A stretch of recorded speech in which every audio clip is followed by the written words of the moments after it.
اعوذ باللہ من الشیطان الرجیم بسم اللہ الرحمن الرحیم الحمد للہ رب العالمین الرحمن الرحیم مالک یوم الدین ایاک نعبد و ایاک نستعین اهدنا الصراط المستقیم صراط الذین انعمت علیہم غیر المغضوب علیہم ولا الضالین آمین اللهم صل على محمد وعلى آل محمد كما صليت على إبراهيم وعلى آل إبراهيم إنك حميد مجيد اللهم بارك على محمد وعلى آل محمد كما باركت على إبراهيم وعلى آل إبراهيم إنك حميد مجيد صلی اللہ علیہ وآلہ وسلم۔ آج ہماری گفتگو انشاءاللہ العزیز سورہ لقمان کے اوپر ہوگی۔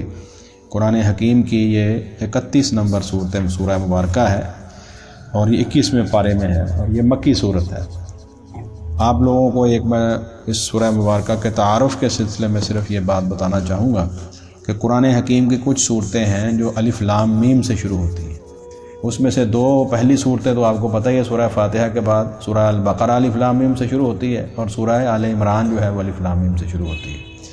اس کے بعد یہاں 4 صورتیں ایسی ہیں جو الف لام میم سے اکٹھی شروع ہو رہی ہیں، جن میں سے ایک تو صورت ہے سورہ العنکبوت اور دوسری صورت الروم ہے، تیسری سورہ لقمان ہے اور چوتھی الف لام میم سجدہ ہے۔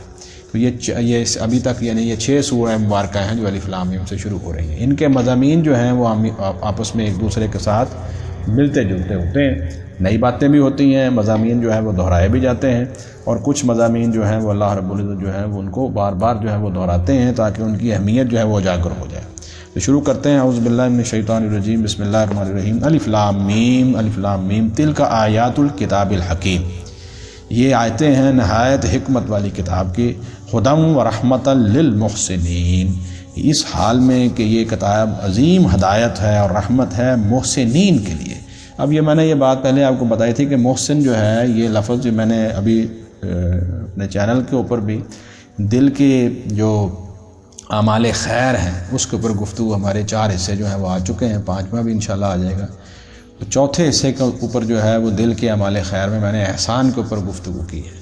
تو محسنین کا ایک مطلب ہوتا ہے نیکی کرنے والے، اور ایک ہوتا ہے دوسرا معنی کیا ہے جو حدیث جبریل علیہ الصلوۃ والسلام سے ہمیں ملتا ہے کہ احسان کے درجہ میں جا کے نیکی کرنے والے۔ احسان کا درجہ کیا ہے؟ بڑی سادہ سی تعریف جو ہے وہ پھر اس کو ذرا دہرا لیجئے۔ نمبر 1، نیکی کوئی بھی نیکی ہو وہ اس طرح کرنا کہ جیسے آپ اللہ رب العزت کو دیکھ رہے ہیں، یہ ہے احسان کا درجہ نمبر 1۔ اس کا مطلب کیا ہے؟ اس کا مطلب یہ ہے کہ آپ کے سامنے نیکی کرتے وقت صرف اور صرف پیش نظر اللہ رب العزت کی رضا ہو، یہی مطلب ہے۔ یعنی آپ اللہ تعالیٰ کو دیکھ رہے ہیں، دنیا میں اور کسی کو بالکل نہیں دیکھ رہے، اس کی پرواہ ہی نہیں کر رہے کہ کون مجھے جو ہے وہ دیکھ رہا ہے کہ نہیں دیکھ رہا۔ اور احسان کا دوسرا درجہ کیا ہے کہ نیکی کرتے وقت اگر پہلا درجہ نہیں ہے تو دوسرا درجہ کیا ہے جو حدیث جبریل علیہ السلام میں ہے۔ یاد ہے حدیث جبریل علیہ السلام؟ انہوں نے سوالات کیے تھے، اسلام کیا ہے، ایمان کیا ہے، احسان کیا ہے، قیامت کی علامات کے اوپر گفتگو کی۔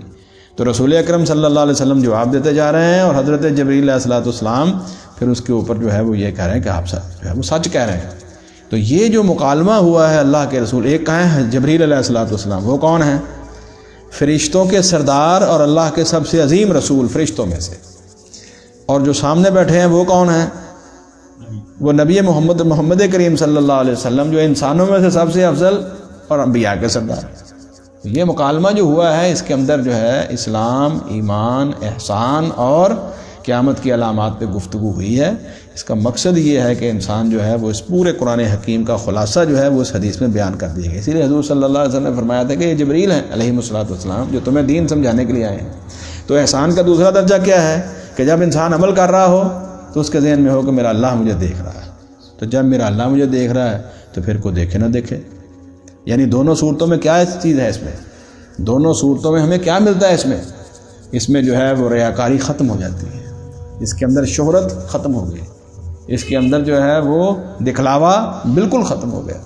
اور جب ایمان کے تقاضوں میں سے یہ سب سے اہم تقاضا ہے اللہ رب العزت کی طرف سے کہ انسان کے عمل کے اندر جو ہے وہ اخلاص پیدا ہو جائے۔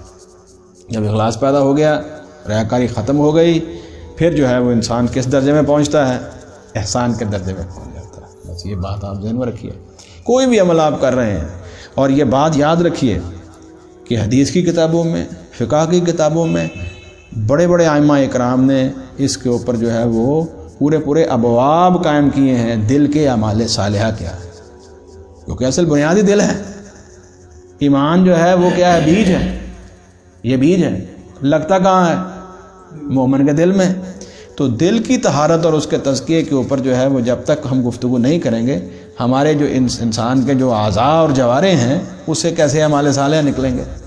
تو اس لیے یہ احسان کے درجے کے اندر جو ہے یہ بات ذہن میں رکھنی چاہیے۔ ہدی و رحمۃ للمحسنین، یہ آگے یہی مضمون جو ہے وہ آگے پھر بار بار اسی سورہ لقمان میں پھر رپیٹ ہوگا، احسان کے بارے میں اللہ رب العزت نے، یعنی یہ ہدایت ہے اور رحمت ہے نیکی کرنے والوں کے لیے، محسنین کے لیے۔ الذین یقیمون الصلاۃ، وہ لوگ جو نماز قائم کرتے ہیں، ویؤتون الزکوٰۃ، اور زکوٰۃ دیتے ہیں۔ اور دیکھیے ذرا سورہ بقرہ کے شروع میں کیا ہے؟ الف لام میم ذالک الکتاب لا ریب فیہ، یہاں کیا ہے؟ تلک آیات الکتاب الحکیم، وہاں کیا ہے؟ ھدی للمتقین، یہاں کیا ہے؟ ھدی و رحمۃ للمحسنین۔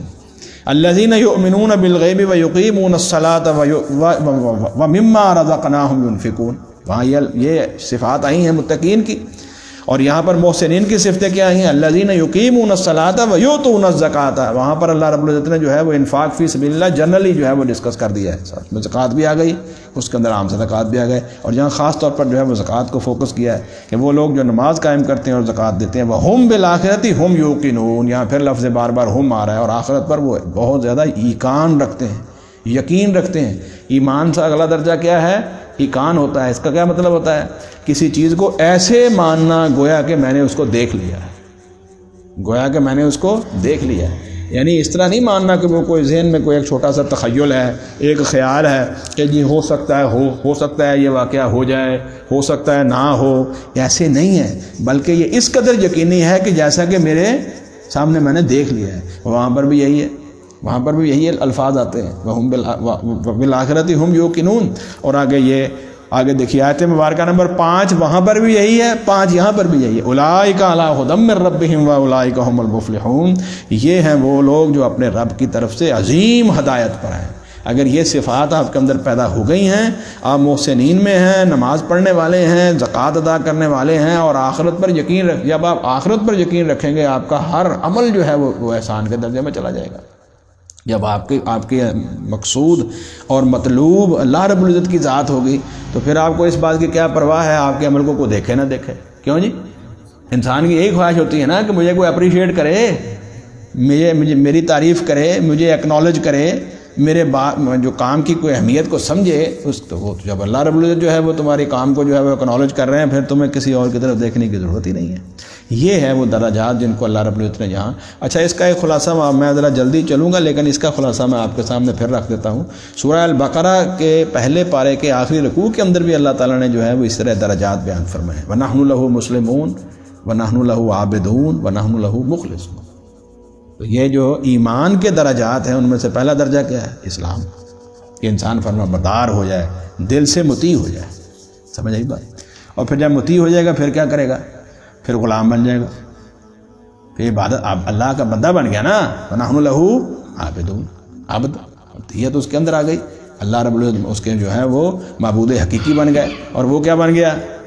اس کا بندہ اور عبد بن گیا، غلام کی حیثیت۔ اسی لیے حضور اکرم صلی اللہ علیہ وآلہ وسلم نے ایک دفعہ یہ بات بیان فرمائی کہ میں تو بھائی غلاموں کی طرح بیٹھتا ہوں، غلاموں کی طرح کھاتا ہوں، اس طرح کے الفاظ حضور صلی اللہ علیہ وسلم نے بیان فرمائے، عبدیت۔ پھر تیسرا درجہ کیا ہے؟ اخلاص، پھر وہ اخلاص انسان کے اندر آ گیا۔ یہ درجات انسان جب حاصل کر لیتا ہے، یہ ایمان کے درجات ہیں۔ پھر اس کے بعد آگے بڑھیے، اب اسی جو صفت احسان ہے اس کو اللہ تعالیٰ نے مختلف انداز میں قرآن حکیم میں بیان، مثلا سورہ آل عمران میں اللہ رب العزت نے فرمایا کہ اللہ تعالیٰ محسنین کو پسند کرتے ہیں۔ سورہ النمل جو ہے، سورہ النحل جو ہے 14ویں پارے کو، اس کے آخری آیت مبارکہ میں پیر صاحب کیا کہا؟ ان اللہ مع الذین اتقوا والذین هم محسنون۔ تو پھر اگلا درجہ کیا ہو گیا؟ تقوی، یعنی انسان جو ہے وہ اسلام اور عبادت اور اخلاص سے گزر گیا، پھر آگے پرہیزگاری، تقوی۔ جو تقوی جو ہے ایمان کے بعد تقوی کی صفت آگئی، پھر احسان کی منزل کو پہنچ گیا۔ اچھا اس کے اندر ایک اضافہ کیا سیدنا یوسف علیہ السلام نے۔ سورہ یوسف میں کیا آیا مضمون ذرا غور کیا آپ نے؟ وہاں کیا ہے؟ وَإِنَّهُ مَن يَتَّقِ وَيَصْبِرْ فَإِنَّ اللَّهَ لَا يُضِيعُ أَجْرَ الْمُحْسِنِينَ، یعنی جو آدمی تقوی اختیار کرتا ہے اور وہ آدمی جو صبر اختیار کرتا ہے تو اللہ تعالیٰ جو ہے وہ محسنین کا اجر ضائع نہیں کرتے۔ تو اب تقوی کے بعد اگلی چیز کیا ہوئی؟ صبر، صبر کے بعد احسان آ گیا۔ تو یہ منازل ہیں جو انسان حاصل کرتا جاتا ہے۔ اب پھر ذرا اس کو دہرا لیجئے، ایمان کے بعد اسلام، پھر عبد ہونا، اخلاص، تقوی، صبر، پھر احسان کی منزل آ جائے گی۔ یہ باتیں جو ہے وہ آپ انگلیوں کے اوپر یاد کر لیں، قرآن مجید میں یہی مضمون بار بار جو ہے وہ دہرایا جائے گا۔ اچھا اب جو ہے وہ یہ تو ہوگی صفت ان کی مفلح ہوں، اللہ تعالیٰ جو ہے وہ ہمیں ان کامیاب لوگوں میں کرے۔ اولئک علی ھدی من ربہم، یہ لوگ جو ہیں وہ اپنے رب کی طرف سے عظیم ہدایت پر ہیں۔ واولئک ھم المفلحون، اور یہی ہیں کامیاب۔ ہم یہ حصر کے لیے ہے، یعنی سمجھے کہ دائرہ لگ گیا، یہی ہیں کامیاب لوگ۔ اس پہ دعا کیجیے اللہ تعالیٰ ہمیں ان بابرکت راتوں کے اندر ان لوگوں میں شامل فرمائے، آمین ثم آمین۔ اب ہے وہ لوگ جو اس کے مخالف چل رہے ہیں، وَمِنَ النَّاسِ مَن يَشْتَرِي لَهْوَ الْحَدِيثِ، اور بعض لوگ وہ ہیں جو خریدتے ہیں لہو الحدیث، غافل کرنے والی باتیں۔ دیکھیے یہ لفظ جو ہے وہ لہو، یہ قرآن حکیم کے اندر سورہ المومنون میں بھی آیا ہے، اور اس کا معنی یہ ہوتا ہے کہ ہر وہ شے جو آپ کو اپنے اصل مقصد سے ہٹا دے، ہر وہ شے۔ اب اس کے اوپر لمبی تفصیل ہے، چاہے وہ کھیل ہے، چاہے آپ کا تجارت ہے، آپ کا کاروبار ہے۔ یہ سورہ نور میں نہیں ہے کہ جو اللہ کے بندے ہیں ان کو ان کی تجارت نماز سے اور اللہ کے ذکر سے نہیں روکتی۔ سورہ جمعہ میں کیا ہے کہ نبی صلی اللہ علیہ وسلم کھڑے ہیں اور آپ کو لوگ اپنی تجارت اپنا جو ہے وہ چھوڑ کے چلے گئے، اور آخر میں کیا کہا؟ آخری آیت مبارکہ کیا ہے وہاں پر کہ کل ما عند اللہ خیر من اللہو ومن التجارہ۔ منڈیوں میں جہاں تجارت ہوتی ہے وہاں لہو و لعب بھی ہوتا ہے، وہاں مشاغل بھی ہوتے ہیں، وہاں گپ شپ بھی ہوتی ہے۔ تو اس لیے فرمایا کھیل تماشا جو ہے اس سے بہتر اور تجارت سے بہتر جو ہے وہ اللہ تعالیٰ کے پاس ہے، واللہ خیر الرازقین۔ تو لہو الحدیث کیا ہوگی؟ ہر وہ چیز جو آدمی کو اس کے بڑے مقصد سے روک دے۔ کیا ہے جی مقصد؟ دو مقاصد ہے، دنیا میں دین پہ چلنا، آخرت میں اللہ کی رضا حاصل کرنا۔ اگر آپ اس سے ہٹ گئے ہیں تو لہو الحدیث آپ کے لیے ہر وہ چیز، چاہے آپ پڑھ ہی رہے ہیں، آپ کی دنیاوی تعلیم ہے، آپ کا جائز کاروبار بھی لہو بن جائے گا اگر آپ بڑے مقصد سے ہٹ گئے اور وہ آپ کو پر حاوی ہو گیا ہے۔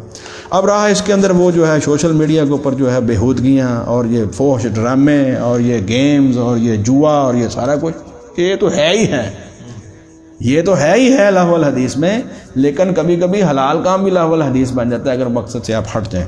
تو فرمایا کچھ لوگ ایسے ہیں، یہ بہرحال واقعہ ہے کہ ایک آدمی نضر بن حارث کے بارے میں غالباً ہے کہ وہ ایران جاتا ہے اور وہاں سے جو ہے وہ کچھ اس طرح کی فحش چیزیں خرید کے لاتا اور قصے کہانیاں اور یہ وہ، اور جب رسول اکرم صلی اللہ علیہ وسلم حج کے موقع کے اوپر جو ہے وہ تبلیغ اور تعلیم کا کام کرتے تو یہ بدبخت انسان جو ہے وہ لوگوں کے سامنے یہ قصے کہانیاں بیان کرتا ہے، ان کو اپنی طرف مائل کرتا ہے، وہاں پر جو ہے وہ لونڈیاں لا کر جو ہے وہاں رقص و محفل بھی سجاتا ہے، اور بعد میں کہتا ہے کہ بتاؤ کیا میری بات جو ہے اس کے اندر جو ہے وہ وزن ہے، اور میری بات جو ہے وہ زیادہ تمہیں اپیل کرتی ہے تمہارے لیے جو ہے وہ، یا محمد صلی اللہ علیہ وسلم کی بات؟ تو ظاہر ہے کہ لہو و لعب کی طرف لوگ مائل ہوتے تھے۔ تو یہ نضر بن حارث وہ بدبخت تھا، اسی لیے نبی صلی اللہ علیہ وآلہ وسلم نے بدر کے قیدیوں کے اندر جن دو لوگوں کو قتل کروایا تھا عقبہ بن ابی معیط، اس میں یہ نضر بن حارث بھی شامل تھا، اس کو نہ چھوڑا جائے۔ تو بہرحال یہ تاریخی واقعات سیرت کی کتابوں میں موجود ہیں۔ تو یہ لہو الحدیث یعنی اس طرح کی باتیں خرید کے لاتا ہے۔ وَمِنَ النَّاسِ مَن يَشْتَرِي لَهْوَ الْحَدِيثِ، بعض لوگ وہ ہیں جو خریدتے ہیں غافل کرنے والی باتیں، سمجھ آگے جی، لِيُضِلَّ عَن سَبِيلِ اللَّهِ۔ اور میں نے کئی دفعہ کہا یہاں لام جو آئے گا نا، لام زیر کے ساتھ، یہ ہوتا ہے نتیجہ۔ کیا مقصد ہے؟ تاکہ اللہ کی راہ سے تاکہ وہ لوگوں کو گمراہ کرے، بغیر علم، بغیر علم کے۔ اب علم تو ہے نہیں۔ دیکھیے ایک بات یاد رکھیے، قرآن مجید میں جہاں پر بھی لفظ علم آئے گا اس سے معنی کیا ہوگا؟ وحی کا علم۔ العلم مراد کتاب و سنت، اللہ کے قرآن کا علم، رسول اکرم صلی اللہ علیہ وسلم کی حدیث مبارکہ اور سنت مبارکہ کا علم جو وحی کے ذریعے نازل ہوتا ہے، وہ ہے العلم۔ باقی دنیا کے جتنے بھی علوم ہیں وہ یقینی نہیں ہیں، جس کے اندر جو ہے وہ سائنسی علوم بھی ہیں اور بہت سارے علوم ہیں، وہ سارے کے سارے علوم ہمیں دنیا میں صرف دنیا حاصل کرنے کے لیے ہمیں تھوڑے وقت کے لیے جو ہے وہ ہم جو ہے اس کو حاصل کرنے کی کوشش کرتے ہیں، اپنے تجربے اور مشاہدے کی روشنی میں ایک دوسرے سے فائدہ حاصل کرتے ہیں، پھر ختم ہو جاتے ہیں۔ اگر وہ علوم کتاب و سنت کے تحت ہیں تو قابل قبول ہیں، اور اگر کتاب و سنت کے مقابلے میں آ جائیں گے پھر ان کی کوئی حیثیت نہیں ہے۔ وہ علوم منع نہیں ہے، غلط نہیں ہے، اگر وہ کتاب و سنت کے ماتحت ہے۔ اگر اس کے خلاف ہو جائیں گے پھر کیا ہو جائے گا؟ پھر جو ہے وہ اہل علم نہیں رہیں گے۔ تو فرمایا یہ جو لہو الحدیث جو ہے وہ غافل کرنے والی باتیں لے کر آتے ہیں۔ اب دیکھیے ابھی یہ رمضان المبارک کا مہینہ گزر رہا ہے، اس میں دیکھیے آخری عشرے کے اندر بہت سارے لوگ جو ہیں وہ اپنا وقت جو ہے وہ مارکیٹوں میں ضائع کر رہے ہیں، بہت سارے لوگ جو ہیں وہ سوشل میڈیا پہ ٹائم ضائع کر رہے ہیں، تو یہ بہت سارے لوگ جو ہیں وہ گیمز کے اوپر، اور بلکہ ابھی بھی اس مہینے کے اندر بھی لوگ جو ہیں وہ نائٹ کرکٹ ہو رہی ہے، پتہ ہے آپ کو کئی جگہ کے اوپر۔ یہ کیا ہے؟ یہ لوگوں کو اصل مقصد سے ہٹا رہے ہیں، تو یہ لہو الحدیث میں آ جائیں گے۔ وَمِنَ النَّاسِ مَن يَشْتَرِي لَهْوَ الْحَدِيثِ، اور بعض لوگ وہ ہیں جو خریدتے ہیں غافل کرنے والی باتیں، لِيُضِلَّ عَن سَبِيلِ اللَّهِ، تاکہ وہ گمراہ کریں اللہ کی راہ سے، بغیر علم، بغیر علم کے۔ یہ تو سخت آیت ہے، کفار کے بارے میں ہے، لیکن مسلمانوں کو بھی سوچنا چاہیے کہ ہمارے لیے کون سی چیز جو ہے وہ لہو الحدیث ہے۔ وَيَتَّخِذَهَا هُزُوًا، اور وہ اس اللہ کی راہ کو بناتے ہیں مذاق کی چیز۔ تو سمجھتے ہیں کہ یہ جو محمد الرسول اللہ صلی اللہ علیہ وسلم دین لے کر آئے ہیں یہ مذاق کی چیز ہے، نعوذ باللہ من ذالک۔ اولئک لہم عذاب مہین، یہ لوگ وہ ہیں جن کو عذاب ہوگا ذلیل کرنے والا، مہین کہتے ہیں ذلیل کرنے والا۔ اب ذرا انگلی رکھیے اور اس کو دیکھتے جائیے آیت مبارکہ نمبر 7 سے، وَإِذَا تُتْلَىٰ عَلَيْهِ آیاتُنَا، اور جب تلاوت کی جاتی ہیں اس پر، یعنی اس شخص پر جو یہ لہو الحدیث میں پڑھا یا پڑھ گیا ہے، اب اس کو سمجھایا جا رہا ہے۔ وَإِذَا تُتْلَىٰ عَلَيْهِ آیاتُنَا، اور جب تلاوت کی جاتی ہیں اس پر ہماری آیتیں، وَلَّا، تو وہ پھر جاتا ہے مستکبراً، تکبر کرتے ہوئے۔ میں نے یہ بتایا تھا ایک ہوتا ہے تکبر، ایک ہوتا ہے استکبار، یہ اگلا درجہ ہے، یعنی خوب ڈٹھائی کے ساتھ تکبر کرنا، اس پہ خوش ہونا۔ اس کو ایک بندہ تکبر کرتا ہے نا کسی وجہ سے، تو پھر اس کو سمجھ آ جاتی ہے تو وہ اس کو چھوڑ دیتا ہے کہ یار یہ تو میں نے غلط کی۔ استکبار ہوتا ہے کہ اس کے اوپر ڈٹ جانا، یہ بات یاد رکھیے، اگلا درجہ ہے۔ فرمایا کہ وہ کیا کرتا ہے، پھر اس کے سامنے تلاوت کی جاتی ہے ہماری آیتیں، واللہ، تو وہ پھر جاتا ہے مستکبراً، تکبر کرتے ہوئے، کأن لم یسمعھا، گویا کہ اس نے وہ سنی ہی نہیں، یعنی انسنی کر دیتا ہے۔ اور کیا، کأن فی اذنیہ وقرا، گویا کہ اس کے دونوں کانوں کے اندر کارک اور ڈانٹ لگ گئے، توجہ ہی نہیں کرتا۔ وہ کہتا ہے چھوڑو یار، یہ کوئی باتیں کرنے والی ہیں، مولویوں کی پرانی تقیانوسی باتیں ہیں، نعوذ باللہ من ذالک، ان کو چھوڑو، نئے نئے علوم حاصل کرنے چاہیے، کیوں جی؟ تو یہ فرمایا کہ فبشرہ بعذاب علیم، لہذا آپ اس ایسے شخص کو جو ہے وہ بڑے دردناک عذاب کی جو ہے وہ بشارت دیجیے۔ آگے جو ہے وہ ان الذین آمنوا وعملوا الصالحات، وہ لوگ جو ایمان لائے اور انہوں نے عمل کیے نیک، لہم جنات النعیم، ان کے لیے جو ہے وہ نعمت کے باغات ہیں، خالدین فیہا، جس میں وہ ہمیشہ ہمیشہ رہیں گے، وعد اللہ حقا۔ یہ بات جو ہے اس کو ایمان کے ساتھ جوڑیے، ایمان کے اتم تقاضوں میں سے یہ سب سے بڑا تقاضا ہے، اور یہ ایمان کے ثمرات میں سب سے بڑا ثمرہ ہے، سب سے بڑا پھل ہے، کیا؟ اللہ اور اس کے رسول صلی اللہ علیہ وسلم کے وعدوں پر پکا یقین، یہ ہے پکا یقین، قطعاً اس کے اندر ذرا برابر بھی کوئی شک نہیں ہونا چاہیے۔ شک تو خیر ایمان کا ویسے ہی ضد ہے، تو اگر انسان جو ہے اس کو اللہ اور اس کے رسول صلی اللہ علیہ وسلم کے وعدوں کے اوپر پکا یقین ہے، پھر اس کو حقیقی ایمان جو ہے وہ نصیب ہو گیا۔ وعد اللہ حقا، اللہ کا وعدہ سچا ہے، وہو العزیز الحکیم، وہی خوب غالب اور نہایت حکمت والا ہے۔ خلق السماوات بغیر عمد ترونہا، اسی نے پیدا کیا ہے آسمان بغیر ایسے ستونوں کے، ترونہا کہ تم ان کا دیکھتے ہو، دکھاؤ ذرا آسمان جو ہے وہ کسی ستون کے اوپر کھڑا ہے، نہیں۔ وَأَلْقَىٰ فِي الْأَرْضِ رَوَاسِيَ، اور اس نے گاڑ دیے ہیں زمین کے اندر مضبوط پہاڑ، أَن تَمِيدَ بِكُمْ، تاکہ وہ زمین تمہیں لے کے جھک نہ جائے۔ اگر پہاڑ نہ ہو تو زمین جو ہے وہ کیا کرے گی، ایک طرف جھک جائے گی اور تمہارا زمین کے اوپر رہنا مشکل ہو جائے گا۔ یہ تمہیں اسٹیبل کیا ہوا ہے زمین کے اوپر اللہ رب العزت نے، یہ اس کی نعمتیں تمہیں یاد کروا رہا ہے۔ وَبَثَّ فِيهَا مِن كُلِّ دَابَّةٍ، اور اس نے پھیلائے اس میں ہر قسم کے چوپائے زمین کے اوپر۔ یہ سورہ الانعام کے اندر تفصیل آ گئی ہے، حمولۃ وفرشا، کچھ ایسے ہیں جن کے اوپر جو ہے وہ بوجھ لاتے ہو، سواری کرتے ہو، اور کچھ زمین کے اوپر جو ہے وہ قریب ہو کے زمین کے ساتھ مل کے چل رہے ہیں، جیسا کہ بکری ہے اور اس طرح کے جانور ہیں جن کا ہم گوشت کھاتے ہیں۔ حمولۃ وفرشا، یہ کس لیے ہے؟ تمہارے لیے۔ وَأَنزَلْنَا مِنَ السَّمَاءِ مَاءً، اور ہم نے اتارا آسمان سے پانی، فَأَنبَتْنَا فِيهَا مِن كُلِّ زَوْجٍ كَرِيمٍ، اور پھر ہم نے اگائی اس میں غلوں کی ہر قسم کی عمدہ قسم، ساری اگا دی ہیں۔ پوری کائنات کی سیر ہو گئی کہ نہیں؟ دیکھو بھی ذرا غور کرو، زمین آسمان کی سیر ہو گئی جو بغیر ستونوں کے ہے، زمین جس کے اوپر پیدا کر کے مضبوط پہاڑ، پھر اس کے بعد ہر قسم کے دابہ یعنی جانور تمہارے لیے پیدا کر دیے، آسمان سے پانی اور ہر قسم کا غلہ جو ہے وہ ہر قسم کی وہ تمہارے لیے وہ چیزیں آ گئیں جس کے اندر ہر قسم کا اناج اور پھل ہے۔ یہ سارا کیا ہے؟ اللہ فرماتے ہیں ھذا خلق اللہ، یہ تو ہے اللہ کی تخلیق، یہ تو ہے اللہ تعالیٰ نے پیدا کیا۔ فَأَرُونِي مَاذَا خَلَقَ الَّذِينَ مِن دُونِهِ، اب تم مجھے دکھاؤ کہ ان معبودوں نے جن کو تم پکار رہے ہو، جن کی عبادت کر رہے، انہوں نے اللہ کے علاوہ کیا پیدا کیا؟ یہ سوال ہے۔ اب جب بتاؤ، یہ تو میں نے پیدا کیا ہے نا، یہ تو اس طرح کی بات ہی ہے نا بھی ہتھیلی پہ سرسوں جماؤ۔ اللہ رب العزت پوچھتے ہیں آدمی جب کوئی بہت بڑا جو ہے وہ کسی جگہ کے اوپر جو ہے وہ فنکشن ہو رہا ہو اور کسی نے کوئی اپنا کارکردگی دکھانی ہو، کہتے ہیں جی میں نے تو یہ کارکردگی دکھائی ہے، اب آپ بھی آئیے دکھائیے۔ اللہ رب العزت فرماتے ہیں کہ یہ تو ہے میری تخلیق، اب تمہارے جو معبود معبودان باطل ہیں جن کو تم پکارتے ہو اور جن کے نام کی قربانیاں دیتے ہو، جنہیں دعائیں اور دعائیاں دیتے ہو، اپنے مشکل میں ان کو جو ہے وہ آوازیں دیتے ہو، انہوں نے بھی کچھ پیدا کیا؟ ذرا دکھاؤ تو، دکھا سکتے ہیں؟ کچھ نہیں ہے، کچھ نہیں دکھا سکتے۔ فَأَرُونِي مَاذَا خَلَقَ الَّذِينَ مِن دُونِهِ، اور تم مجھے دکھاؤ کیا ہے وہ جو پیدا کیا ہے ان معبودوں نے جو اس کے سوا ہیں۔ بَلِ الظَّالِمُونَ فِي ضَلَالٍ مُبِينٍ، حقیقت یہ ہے کہ ظالم لوگ جو ہیں واضح گمراہی میں ہیں۔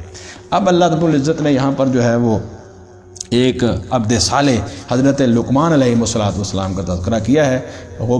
جو ہے وہ گمان غالب یہی ہے کہ حضرت لقمان علیہ السلام جو ہیں یہ اللہ کے انبیاء علیہ السلام کو جو ہیں ان کو ایمان لانے والے ایک صالح شخص تھے، ایک نیک آدمی تھے، اور ان کے بارے میں کہا جاتا ہے کہ یہ مصر اور جو سوڈان کی سرحد ہے، سوڈان کے قریب ایک گاؤں تھے، وہاں کے یہ رہنے والے تھے۔ بہرحال یہ تاریخی باتیں ہیں، ہمیں اس میں جانے کی ضرورت نہیں ہے، اور بعض لوگوں نے جو ہے وہ ان کو جو ہے وہ لقمان حکیم کا نام دے دیا ہے، اور ہر قسم کا جو بھی الٹا سیدھا نسخہ ہوتا ہے اس کی نسبت جو ہے وہ حضرت لقمان کی طرف کر دیتے ہیں، حالانکہ یہ بات نہیں ہے۔ انہوں نے جو باتیں کی ہیں وہ اصل میں اللہ رب العزت کی جو وحی اور حکمت جو ہے اس کے اوپر مبنی تھی، اس کی تشریح کی ہے اور اپنے بیٹے کو نصیحت کی ہے۔ اللہ وہ فرماتے ہیں وَلَقَدْ آتَيْنَا، حضرت لقمان کا تذکرہ شروع ہوتا ہے، اللہ فرماتے ہیں وَلَقَدْ آتَيْنَا لُقْمَانَ الْحِكْمَةَ، اور بلا شبہ تحقیق ہم نے دی لقمان علیہ السلام کو حکمت۔ حکمت کیا ہوتی ہے؟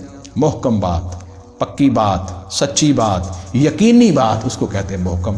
اسی سے حکم بھی ہے، اسی سے لفظ ہوتا ہے حکم۔ حکم کیا ہوتا ہے؟ اٹل چیز، بے کرو، یہ نہ کرو، ٹھیک ہے۔ اسی لیے اللہ رب العزت نے قرآن سورہ بقرہ میں فرمایا ہے یؤتی الحکمۃ من یشاء ومن یؤت الحکمۃ فقد اوتی خیرا کثیرا، ہم جو ہیں جس کو چاہتے ہیں حکمت عطا کرتے ہیں، اور جس کو حکمت دے دی گئی اس کو بہت بڑی خیر عطا فرما دی گئی۔ اور حضور صلی اللہ علیہ وسلم نے نہیں فرمایا کہ جس آدمی کو جو ہے وہ اللہ تعالیٰ جو ہے وہ دین کی سمجھ عطا فرما دے، وہ سمجھیے کہ اس کے اوپر اللہ نے اس کو بڑی خیر اور بڑی بلائی جو ہے وہ عطا فرما دی ہے۔ تو یہ حکمت جو ہے اس کی اللہ فرماتے ہیں اب سنو حکمت کی باتیں کیا ہیں جو حضرت لقمان نے کی ہیں۔ پہلی حکمت کی بات انشکر للہ، دیکھو شکر اللہ کا کرو۔ اور میں نے کہا تھا کہ شکر کی سب سے افضل شکل کیا ہے بٹ صاحب؟ ایمان لانا، کفر سے بچنا۔ جس نے انکار ہی کر دیا، حق اس کے سامنے پیش کیا، اللہ کا رسول آیا، اس نے کہا حق یہ ہے، اس نے انکار کر دیا، وہ شاکر ہو سکتا ہے؟ بے شک وہ 10 دفعہ روٹی کھانے کے بعد کہا اللہ کا شکر ہے، اس نے تو حق ہی نہیں مانا۔ حق کا انکار جو ہے یہ کفر ہے، اور اس کی ضد کیا ہے؟ شکر۔ اور حمد جو ہے وہ بھی شکر کا ہی ایک حصہ ہے، الحمدللہ رب العالمین کہتے ہیں نا ہم۔ انشکر للہ، یہ کہ تو شکر کر اللہ کا۔ ومن یشکر، اور جو کوئی شکر کرتا ہے فانما یشکر لنفسہ، تو وہ اپنی ذات کے لیے ہی کرتا ہے۔ اللہ تعالیٰ جو ہے وہ ہمارے اس شکر سے، ہماری اس فرما برداری سے، ہماری اس عبادت سے اللہ رب العزت کی شان میں کیا اضافہ ہوگا؟ کوئی بھی نہیں ہوگا۔ اور اگر ساری دنیا کافر ہو جائے تو اللہ کی شان میں کیا کمی ہوگی؟ کچھ بھی نہیں ہوگی۔ اس کو ذرا سادہ سی مثال میں سمجھیے، بہت سادہ سی مثال۔ آپ کے گھر کے اندر ایک مشین آ جائے اور اس بنانے والے نے اس مشین کے ساتھ پوری ہدایات بھی جاری کی کہ آپ نے اس کو اس طرح چلانا ہے۔ اگر آپ اس کے مطابق چلائیں گے مشین بھی آپ کے متحد چلے گی، آپ کو فائدہ بھی ہوگا۔ اگر آپ اس کے مطابق نہیں چلائیں گے مشین بھی خراب ہوگی اور آپ کا الٹا نقصان بھی کرے گی۔ تو اگر آپ شکر کریں گے تو فائدہ کیا انسان کو ہوگا کہ ساری کائنات جو اللہ تعالیٰ نے انسان کے لیے مسخر بنائی ہے وہ انسان کے تابع ہو کے چلے گی، اور اگر آپ شکر نہیں کریں گے تو یہی کائنات آپ کے مخالف ہو جائے گی۔ تو فائدہ کس کا ہے اس میں؟ انسان کی اپنی بقا اور اس کے وجود کے لیے ضروری ہے کہ وہ شکر کرے، نہیں کرے گا تو یہاں بھی مار کھائے گا، یہاں بھی نقصان اٹھائے گا، اور آخرت کا نقصان تو بہت بڑا ہے۔ اللہ معاف فرمائے گا۔ میں یشکر، اور جو کوئی شکر کرتا ہے فإنما یشکر لنفسہ، تو بس وہ شکر کرتا اپنی ہی ذات کے لیے۔ انگلی رکھیے گا اس لیے نیند نہیں آئے گی۔ ومن کفر، اور جس نے ناشکری کی، فإن اللہ غنی حمید، تو اللہ تعالیٰ جو ہے وہ تو بے پرواہ ہے، وہ تو غنی ذات ہے، اور حمید نہایت ہی قابل تعریف ہے۔ اور حمید کیسے کہتے ہیں؟ یہ کئی دفعہ میں نے یہ بات پہلے بھی کہی، درود ابراہیمی کے اندر بھی یہ لفظ ہے حمید مجید۔ اس کا کیا مطلب ہوتا ہے؟ ایسی ذات جس کی کوئی بھی تعریف نہ کرے پھر بھی وہ قابل تعریف ہے، وہ فی نفس ہی بھی ذات ہی قابل تعریف ہے۔ آپ تعریف کریں یا نہ کریں وہ قابل تعریف ہی ہے۔ اسی لیے نبی صلی اللہ علیہ وسلم نے یہ بار بار دعا نہیں مانگی اللہ تے، میں جو ہے کوئی بھی، اللہ کے رسول صلی اللہ علیہ وسلم کیا فرماتے ہیں کہ میں نہیں احصا کر سکتا تمہاری آپ کی تعریف کا، آپ کی تعریف تو ایسے ہی جیسے آپ نے خود کی۔ کیا الفاظ ہے؟ اللہم لا احصی ثناء علیک انت کما اثنیت علی نفسک۔ یہ حضور صلی اللہ علیہ وسلم کی ذات مبارکہ کہہ رہی ہیں، جو اس کائنات میں اللہ رب العزت کے بعد مخلوق میں سب سے افضل ہے، کہ اللہ آپ کی تعریف میں بھی نہیں کر سکتا، جو تعریف وہی ہے جو آپ نے خود اپنی کی ہے۔ تو یہ حمید کے معنی کو سمجھیں کتنی وسعت ہے اس کے اندر۔ واللہ فإن اللہ غنی حمید۔ وإذ قال لقمان لابنہ، اور جب کہا لقمان علیہ السلام نے اپنے بیٹے سے، وہو یعظہ، جبکہ وہ اسے نصیحت کر رہے تھے، یا بنی، اے میرے بیٹے، لا تشرک باللہ، دیکھو اللہ کے ساتھ کسی کو شریک نہ کرنا، اللہ کا کوئی شریک ہے ہی نہیں۔ اگر آپ کریں گے تو یہ سمجھیے کہ آپ کے ذوم باطل کے اندر آپ نے یہ کام کر لیا، آپ کے تخیل میں، آپ کے خیال میں یہ بات ہو سکتی ہے، حقیقت میں تو اللہ کا کوئی شریک ہے ہی نہیں، اس جیسی ذات ہی کوئی نہیں ہے۔ یہ تو اوپر یہ بھی سوال ہے کہ یہ سب کچھ میں نے، اللہ رب العزت فرماتے ہیں میں نے پیدا کیا ہے، کوئی ہے دکھاؤ جو کسی دوسرے نے کسی نے پیدا کیا ہو۔ تو شکر کی سب سے بڑی جو ہے وہ شکل کیا ہو جائے گی؟ ایمان، اور ایمان کے بعد کیا ہے؟ توحید، اللہ کو واحد یکتا وحدہ لا شریک ماننا۔ یا بنی لا تشرک باللہ، دیکھیے اے میرے بیٹے، اللہ حضرت لقمان کہتے ہیں اللہ کے ساتھ کسی کو شریک نہ کرنا۔ ان الشرک لظلم عظیم، دیکھیے شرک ہی بہت بڑا گناہ ہے، بہت بڑا ظلم ہے۔ یہ بات جو ہے وہ سورہ انعام میں گزر چکی ہے کہ وہاں پر اللہ رب العزت نے فرمایا کہ وہ لوگ جو ایمان لائے اور انہوں نے اپنے ایمان کے اندر ظلم کی ملاوٹ نہ کی، وہ لوگ جو ہیں وہ ہدایت والے ہیں۔ تو صحابہ کہتے ہیں کہ ہم تو بہت گھبرا گئے اس آیت مبارکہ کے اوپر کہ ہم میں سے کون سا شخص ہے جس نے اپنی جان کے اوپر ظلم نہیں کیا، چھوٹے بڑے گناہ تو ہو ہی جاتے ہیں۔ تو رسول اکرم صلی اللہ علیہ وسلم کی ذات مبارکہ سے جب پوچھا، صحیح بخاری کی حدیث ہے، تو اللہ کے رسول صلی اللہ علیہ وسلم نے کیا جواب دیا؟ آپ نے فرمایا یہاں ظلم سے مراد شرک ہے۔ کیا تم نے حضرت لقمان کی اپنے بیٹے کے لیے نصیحت نہیں پڑھی؟ اور پھر حضور صلی اللہ علیہ وسلم نے یہ آیت مبارکہ تلاوت فرمائی، ان الشرک لظلم عظیم۔ سمجھ آئی بات؟ ووصینا الانسان بوالدیہ، دوسرا حق کس کا ہے؟ اللہ تعالیٰ کے بعد دوسرا حق والدین کا، اور ہم نے وصیت کی، تاکید کیا انسان کو اس کے والدین کے ساتھ حسن سلوک کی۔ حملتہ امہ، اسے اٹھائے رکھا اس کی ماں نے۔ حملہ کا معنی ہوتا ہے اٹھانا، اسی لیے یہ حمالتن جو ہے یہ لفظ سورہ اس کے اندر بھی 30ویں پارے کے اندر آیا ہے، حمالت الحطب، پتہ ہے حمالتن یعنی جو ابو لہب کی بیوی تھی وہ بھی بوجھ اٹھائے پھرتی تھی، لکڑیاں اٹھائے پھرتی تھی، یعنی وزن اٹھائے پھرتی تھی، وہ حمالتن کا لفظ پر آیا۔ حملہ کا مطلب ہوتا ہے بوجھ اٹھانا۔ حملتہ امہ، اسے اٹھائے رکھا اس کی ماں نے، وہنن علی وہن، کمزوری پر کمزوری کے باوجود، یعنی اس کے اوپر جو ہے وہ کمزوری اور تکلیف آئی ہے لیکن اس کی ماں نے جو ہے وہ صبر سے اس کو برداشت کیا۔ وفصالہ، اور اس کا دودھ چھڑانا ہے، فی عامین، 2 سال میں، 2 سال تک وہ ماں کے ساتھ جو ہے وہ جونک کی طرح چمٹا ہوا ہے، اور اس کے جسم کی جو ہے پہلے بھی اس کے اندر خوراک جو ہے وہ لے رہا ہے رحم مادر سے، اب پیدا ہونے کے بعد پھر جونک کی طرح اس کے ساتھ چمٹا ہوا ہے اور اس کے دودھ سے خوراک لے رہا ہے۔ پھر فرمایا انشکر لی، یہ کہ تو شکر کر میرا، اللہ فرماتے میرا شکر کر جس نے تمہیں وجود بخشا ہے اس طرح، ولی والدیک، اور اپنے والدین کا جو تیرے اس وجود کا سبب بنے ہیں۔ الی المصیر، دیکھو میری ہی طرف لوٹ کر آنا ہے۔ یہ قیامت کے بارے میں بھی بات ساتھ آ گئی ہے کہ دنیا میں آؤ، میرا شکر کرو، اپنے والدین کے احسان کو سامنے رکھو، اور یہ ذہن میں رکھو کہ یہ عارضی جگہ ہے، یہاں بیٹھے نہیں رہنا۔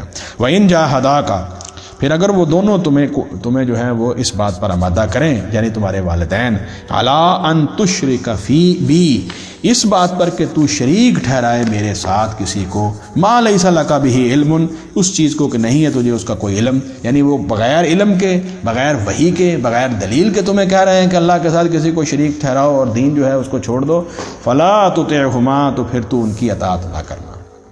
وَلَا تُطِعْهُمَا، تو اطاعت نہ کر ان دونوں کی، والدین کی بات نہیں مانی جائے گی۔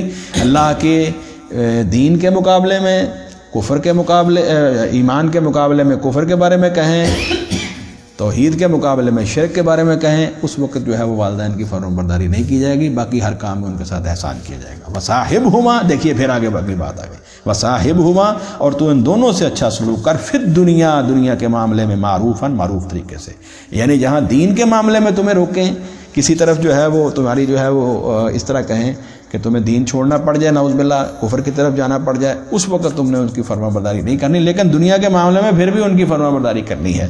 واتبع، اور تو پیروی کر، سبیلا، اس راستے کی، من انابا الیہ، جو راستہ اللہ فرماتے ہیں میری طرف جو ہے وہ تمہیں لے آئے۔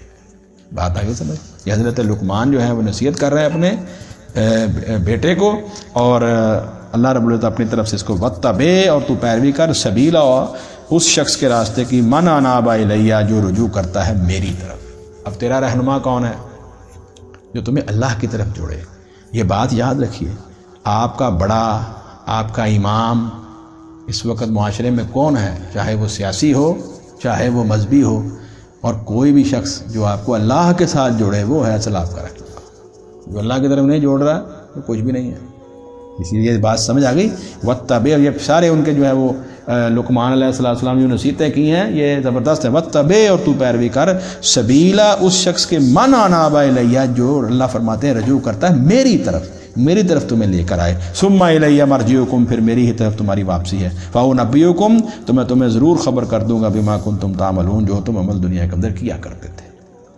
یا بنیا، اے میرے پیارے بیٹے، انہا، بلا شبہ وہ اچھائی یا برائی ہو، ان تکو، اگر ہو، مثقال حبۃ من خردل، رائی کے دانے کے برابر بھی وہ نیکی ہو یا برائی ہو، یہ ذہن میں رکھنا۔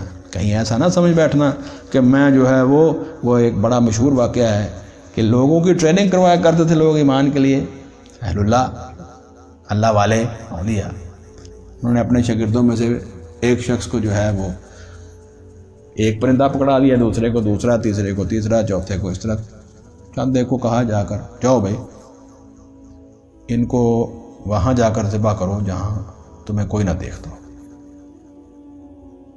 انہوں نے پرندہ پکڑا، سارے جو ہے وہ گئے، انہوں نے جا کر جو ہے وہ ذبح کیا، چھری کے ساتھ لے آئے۔ ہاں بھائی آپ نے کہاں ذبح کیا؟ انہوں نے کہا جی میں نے چھپ کے وہاں ذبح کر دیا ہے، کہاں کر دیا ہے؟ اس نے کہا وہاں کر دیا۔ ایک ویسے لے آیا، ایک نے ذبح نہیں کیا۔ انہوں نے کہا بھائی آپ نے کیوں نہیں ذبح کیا؟ انہوں نے کہا چھپنے کی جگہ ہی کون نہیں، ہر جگہ تو اللہ دیکھ رہا ہے۔ یہ ہے ایمان، یہ ہے ایمان۔ تو ٹریننگ ہو گئی نا۔ اور سیدنا فاروق اعظم رضی اللہ تعالیٰ عنہ رات کو گشت کر رہے ہیں اور اسلم ان کا غلام ساتھ ہے، گھروں کے ساتھ ساتھ چل رہے ہیں۔ ایک جگہ پہ بحث ہو رہی ہے، بڑا مشہور واقعہ آپ نے سنا ہوا ہے۔ وہ پانی ڈال دو دودھ میں، بیٹی کو کہہ رہی ہے، ماں کہہ رہی پانی، تو اس نے کہا عمر نے کہا ہے یہ بات، حضرت عمر رضی اللہ عنہ نے یہ آرڈیننس جاری کیا ہے، دودھ میں پانی کی ملاوٹ ہوگی تو بہت سخت سزا ملے گی۔ انہوں نے کہا عمر یہاں بیٹھا ہے؟ وہ تو کہیں اپنے سویا ہوا ہوگا جا کے گھر میں۔ تو بیٹی نے کیا کہا کہ اگر عمر رضی اللہ عنہ یہاں نہیں ہے تو پھر عمر کا خدا تو ہے جو دیکھ رہا ہے۔ یہ ہے ایمان۔ تو پھر حضرت عمر رضی اللہ عنہ نے حضرت اسلم کو کہا اپنے غلام کو کہ اس پہ نشان لگا دو، اس گھر کے اوپر نشان لگ گئے، نشان لگ گئے، اس گھر کے اوپر جو ہے وہ نشان لگ گیا۔ صبح کو حضرت عمر رضی اللہ عنہ تشریف لائے اور آپ نے فرمایا اس عورت سے کہ کیا تم پسند کرتی ہو کہ میں اپنے بیٹے کے لیے جو ہے وہ تمہاری بیٹی کا جو ہے وہ رشتہ مانگ لوں اور اس طرح ان کا نکاح ہو جائے؟ انہوں نے کہا جی کہاں ہم اور کہاں آپ؟ فرمایا اس بات کو چھوڑو، یہ ہے ایمان کی بنیاد کے اوپر رشتہ کرنا، دنیا کی بنیاد نہیں۔ سیدنا عمر رضی اللہ عنہ کے بیٹے عاصم بن عمر بن خطاب رضی اللہ عنہ کا پھر نکاح اس کے ساتھ ہوا، اور پھر اس سے پھر آگے کون پیدا ہوئے؟ حضرت عمر بن عبدالعزیز جو خلیفہ ہے جو ہے وہ حضرت عمر کے بعد ان کو خلیفہ ثانی کہتے ہیں۔ تو جب آپ اپنی اولادوں کے رشتے اس بنیاد پر طے کریں گے تو اگلی نسلیں بھی اس طرح ہی آئیں گی انشاءاللہ۔ تو یہ ہے ایمان بھائی۔ یہ حضرت لقمان بھی یہی کہہ رہے ہیں میرے بیٹے، انہا ان تکو مثقال حبۃ من خردل، دیکھو کوئی اچھائی یا برائی اگر ہو رائی کے دانے کے برابر بھی، رائی کے دانے پر چھوٹی سی برائی ہے، چھوٹی سی نیکی تم نے کی ہے، فتکن فی صخرۃ، پھر وہ ہو کسی چٹان میں، چٹان کے نیچے ہے وہ چھوٹی سی نیکی. او فی السماوات، یا وہ آسمانوں میں ہے، او فی الارض، یا زمینوں میں ہے، یاتی بہ اللہ، اللہ اس کو تو ضرور تمہارے سامنے لے آئے گا. یہ نہ کہیں سمجھ بیٹھنا کہ یہ نیکی جو ہے وہ میں نے چھوٹی کی. اس کے دو مطلب ہیں. ایک تو مطلب یہ ہے کہ کسی بھی نیکی اور کسی بھی برائی کو، نیکی کو چھوٹا سمجھتے ہوئے اس کو چھوڑنا نہیں جو کہ تمہارے کام آ جائے گی، اور برائی کو چھوٹا سمجھتے اسے کرنا نہیں. دوسرا معنی یہ ایک مطلب ہو گیا. دوسرا معنی کیا ہے؟ دوسرا معنی یہ ہے کہ کہیں بھی دنیا کے اندر نیکی اور برائی جو ہے وہ تم کرو گے وہ تمہارے سامنے آ جاؤ گے. یہ نہ سمجھنا کہ میں چھپ کے کر رہا ہوں تو شاید بچ گیا. یہ حضرت لقمان کا ان اللہ لطیف خبیر، اور بلا شبہ اللہ نہایت باریک بین ہے اور خوب باخبر ہے. خبیر کا مطلب ہے انتہائی باخبر. اللہ رب العزت جو ہے بہت خبر رکھنے والے ہیں، اور تمہارے وہ لطیف خیالات جو تمہارے ابھی دل میں ہی گزرے ہیں، ابھی زبان پہ نہیں ہے، اس کو بھی جانتے ہیں. اور مسقال ذرات ان کا لفظ آتا ہے نا کو قرآن سورہ زلزال کے اندر 30ویں پارے میں، کہ جس کے پاس رائی کے برابر بھی نیکی ہوگی وہ بھی قیامت والے دن دیکھ لے گا، رائی کے برابر برائی ہوگی وہ بھی دیکھ لے گا. تو اللہ تعالیٰ جو ہے وہ ہمیں قیامت کے میدان کے اندر جو ہے ہماری نیکیوں کا پلڑا بھاری کر دے اور برائیوں کا پلڑا جو ہے اس کو ہلکا کر دے تاکہ ہم کامیاب ہو جائیں. آمین ثم آمین. یہ حضرت لقمان علیہ الصلوۃ والسلام ان کو سمجھا رہے ہیں کہ ایمان کے تقاضے کیا ہیں، نیکی کی اہمیت اور نیکی اور برائی جو ہے اس کی اہمیت بھی واضح کر رہے ہیں، اور پھر جو ہے وہ اللہ رب العزت کی صفات واضح کر رہے ہیں. آگے فرمایا یا بنیا، میرے پیارے بیٹے، اقیم الصلاۃ، اور تو نماز قائم کر. یہ ایمان کے بعد اگلا تقاضا آ گیا. وامر بالمعروف، اور نیکی کا حکم کر. ونہا عن المنکر، اور برائی کے کاموں سے روک. یعنی معاشرے کی یہ زندگی ہے، جس گھر کے اندر، جس معاشرے کے اندر، جس ادارے کے اندر یہ ختم ہو جائے گا امر بالمعروف اور نہی عن المنکر، وہ پھر دنیا کے اندر قائم نہیں رہتے، معاشرے تباہ ہو جائیں گے. کیونکہ لوگ پھر کیا ہوگا، نیکی کرنے والے دب جائیں گے، برائیاں کرنے والے اوپر آ جائیں گے. اس لیے فرمایا کہ تو نماز کو قائم کر اور حکم کر نیکی کا، اور تو روک برے کاموں سے. وَاصْبِرْ عَلَىٰ مَا أَصَابَكَ، اور اس پر جو تجھے تکلیف پہنچے اس پر صبر کر. اب تم نیکی کے کل حکم دو گے، برائی سے روکو گے تو کسی نے پسند تو نہیں کرنا. نصیحت کرو گے تو لوگ پسند تو نہیں کریں گے. پھر کیا کریں گے؟ تمہیں تکلیف دیں گے، تمہارے بارے میں آوازیں کسیں گے، تمہارے بارے میں بڑے بڑے الزامات لگا دیں گے، پتہ نہیں کیا کچھ کریں گے. اس کے اوپر پھر تم نے کیا کرنا ہے؟ صبر کرنا ہے. ان ذالک من عزم الامور، بلا شبہ یہ بڑے ہمت کے کاموں میں سے ہے، یہ کوئی سادہ آسان کام نہیں ہے صبر کرنا. ولا تصعر خدک للناس، اللہ تعالیٰ جو ہے وہ انسان کو جب نعمتوں سے نوازتا ہے تو پھر اس کے اندر پھونک آ جاتی ہے. یہ پھر اگلا مسئلہ آ گیا. ولا تصعر خدک، اور تو نہ پھر اپنا رخ اور اپنی گال، خد کہتے ہیں اس کو گال کو، پھر للناس لوگوں سے، لوگوں کے اندر جو ہے وہ اپنی جو ہے وہ گالوں کو پھلاتا نہ پھر، یا کیا مطلب ہے، اور لوگوں سے جو ہے وہ اپنا رخ نہ پھر. کس وجہ سے؟ اپنے آپ کو بڑھیا سمجھنا، دوسرے کو حقیر سمجھنا، یہ کام نہ کرنا. ولا تصعر خدک للناس، اور تو نہ پھر اپنا رخ لوگوں سے. ولا تمشی فی الارض مرحا، اور نہ چل زمین میں اکڑ کر، اکڑ کے بھی نہ چلنا. ان اللہ لا یحب کل مختال فخور، بلا شبہ اللہ پسند نہیں کرتا کل، ہر اس شخص کو، مختال جو تکبر کرنے والا ہے، فخور اور شیخی خورا ہے، شیخیاں مارتا پھر رہا ہے اور کہتا ہے کہ میں بڑا کمال کا کام میں نے کیا اور میں نے پتہ نہیں کیا کچھ کر دیا، حالانکہ کچھ بھی نہیں ہے. اللہ کا فضل ہے جو کچھ انسان کو مل رہا ہے، اور انسان کا حق بھی کوئی نہیں ہے، انسان کا حق بھی کوئی نہیں ہے کہ اس کو کوئی چیز ملے، یہ صرف اس کا فضل ہے کہ اس نے اس کو عنایت کی. وقصد فی مشی کا، اور اپنی چال کے اندر تو میانہ روی اختیار کر. واغضض من صوتی کا، اور اپنی آواز کو تو نیچی رکھ، یعنی آہستہ بول، نرم بول، اخلاق کے ساتھ بول، اور اپنی چال کے اندر میانہ روی اختیار کر. ان انکر الاصوات لصوت الحمیر، بلا شبہ بدترین آوازوں میں سے جو آواز ہے وہ تو گدھے کی آواز ہے. یہ حضرت لقمان علیہ السلام نے اپنے بیٹے کو نصیحتیں کی.